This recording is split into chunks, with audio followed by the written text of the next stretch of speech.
Have you ever noticed how some men seem to possess an almost unsettling power over a woman's emotional environment without saying a single word? They don't shout. They don't argue. They don't explain themselves. They don't chase.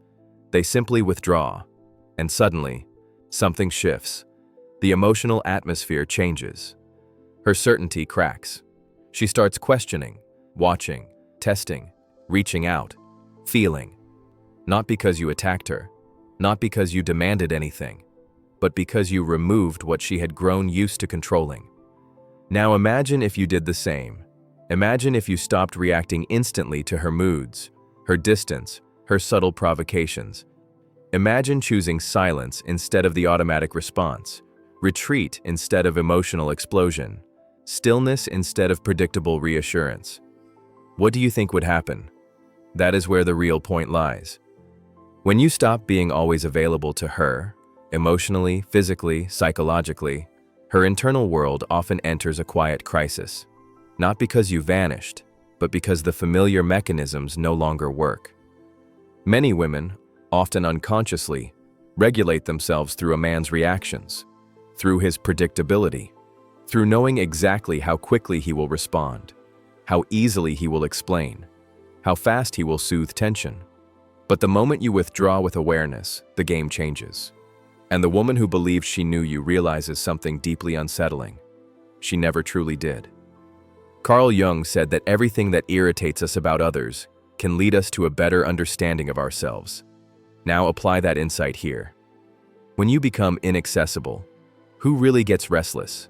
Who becomes irritated? Who suddenly feels the urge to provoke you just to pull an emotional reaction out of you again? That reaction reveals far more about her than it does about you. It reveals how much she relied on your emotional availability to feel secure, grounded, and in control. It exposes how much influence your reactions had, and how uncomfortable it feels when that influence disappears. Many men give themselves away to maintain peace, to avoid conflict, to prevent a woman from pulling away. They answer immediately. They explain endlessly. They soften boundaries. They anticipate moods. And with every forced yes, every emotional reaction, every attempt to restore harmony, they leak energy, slowly, quietly, invisibly. And at the end of the day, what's left? Tiredness, frustration, a hollow emptiness they can't fully explain. I'll tell you why. Because you became too available to women who never earned access to your inner world. This is not about punishing women. It's not about becoming cold, arrogant, or detached for the sake of ego. It's about choosing yourself. Jung called this individuation, the process of becoming whole, authentic, complete. And this process begins when you understand something most men never learn. Silence can be stronger than 1,000 explanations. Withdrawal, when it comes from awareness and not escape, is an act of power. So ask yourself honestly, how long will you allow her emotional fluctuations to dictate your internal state? How long will you react like a puppet every time she presses a familiar button? Jealousy, withdrawal, disappointment, comparison. Because the day you stop reacting, the day you stop explaining, the day you stop being endlessly accessible, everything changes. From early childhood, men are conditioned to believe their worth lies in availability. Be present, be responsive, be understanding. Say yes. Don't disappoint. Don't withdraw. Don't create distance. But here is the truth almost no one tells men clearly. Excessive availability is not virtue. It is vulnerability. And vulnerability without boundaries becomes a prison. As long as you believe you must always be accessible to her, emotionally or otherwise, you will be manipulated, drained, and eventually forgotten the moment you are no longer useful. Why does this happen? Because predictability is exploitable. When a woman knows she can always reach you, always trigger a response, always pull you back into emotional dialogue, you stop being a presence and become a function, an emotional utility, a button she presses for reassurance, validation, attention, or comfort. And when she's finished, you are placed back on the shelf.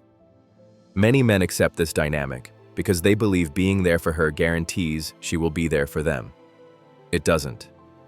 Carl Jung spoke about the persona, the mask we wear to be accepted, loved, recognized. And it is precisely this mask that keeps men overly available to women. You say it's fine when you're suffocating. You respond immediately even when you're exhausted. You justify yourself as if you owe clarity to someone who hasn't earned access to your energy.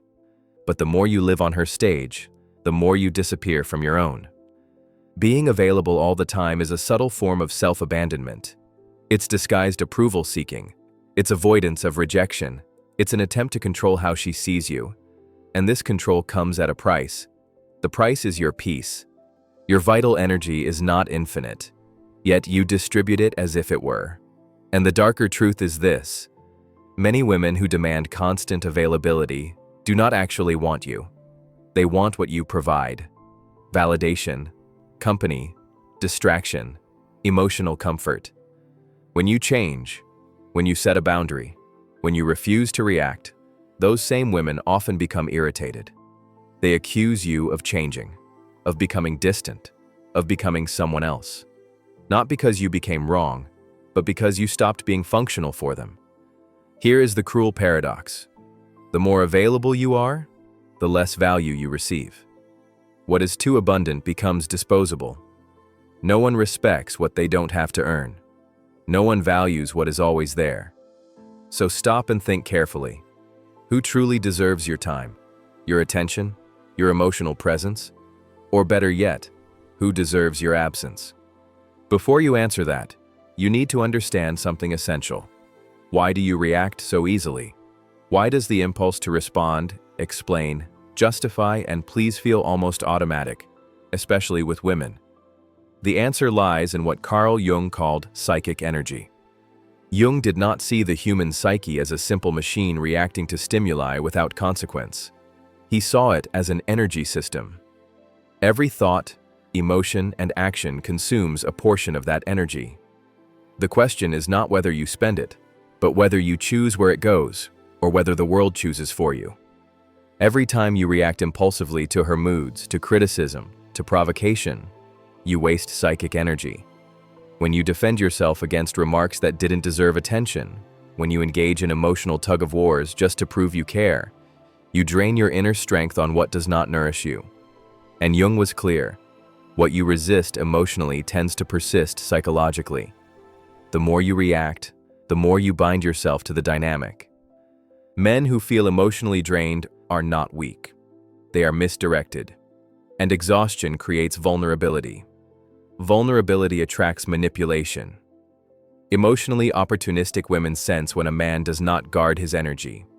They notice that he reacts to everything, that he explains himself, that he seeks resolution at the cost of his center, and they use it, often unconsciously. A healthy psyche conserves energy. It knows how to say no without guilt. It knows how to remain silent without feeling cowardly. It knows how to observe before acting. Because true power is not in reacting. It is in choosing when and if to act. How many nights have you lost sleep replaying a conversation with her? How many hours have you spent analyzing what you should have said, or why she behaved the way she did? That is energy being drained without return. You are keeping alive ghosts that should have died long ago. Psychic energy is like a force field. When well guarded, it creates presence. You enter a room and command respect without saying a word. But when poorly managed, you become reactive, fragile, invisible, and the world has little mercy for those who give in easily. This is why you must begin observing your triggers. What makes you react automatically? What makes you lose your center? These are the exact points where your energy escapes. And this is where the real work begins. Not to become cold or indifferent, but to become sovereign over yourself. Here lies one of Jung's most unsettling revelations. When you conserve your energy, you disrupt the projections others place upon you, and that bothers people deeply. Women often project unmet needs, fears, and insecurities onto emotionally available men. The more available you are, the more you become a blank canvas for her inner chaos. But when you withdraw, the projection collapses, and this creates discomfort, sometimes panic. This is why some women react strongly when you stop responding. Not because they miss you, but because your silence removes narrative control.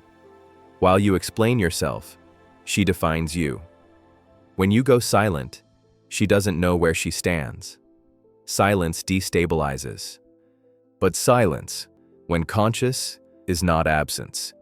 It is presence without submission. Jung understood that individuation requires distance from the collective, from expectations, from roles, from emotional demands. Silence forces clarity, and clarity is dangerous to those who rely on your reactions. Silence has a cost. You will be misunderstood, labeled distant, cold, arrogant. But these reactions come from women who valued your availability, not your depth. Here's the paradox. The silence that disturbs her is the same silence that restores you. It reconnects you to your center, your boundaries, your sovereignty. When you are no longer available for everything, you become rare. When you stop reacting, you become unreadable. And when you stop explaining yourself, you become respected, even if by fewer people. You may lose some women, but you will find yourself. Loneliness may come first, then clarity, then strength. Because the solitude of a grounded man is not emptiness, it is wholeness. Carl Jung believed that becoming who you truly are requires a period of isolation, not withdrawal from life, but withdrawal from false attachment. When you stop being available to everyone, something profound happens. You stop betraying yourself, and that is when everything truly changes.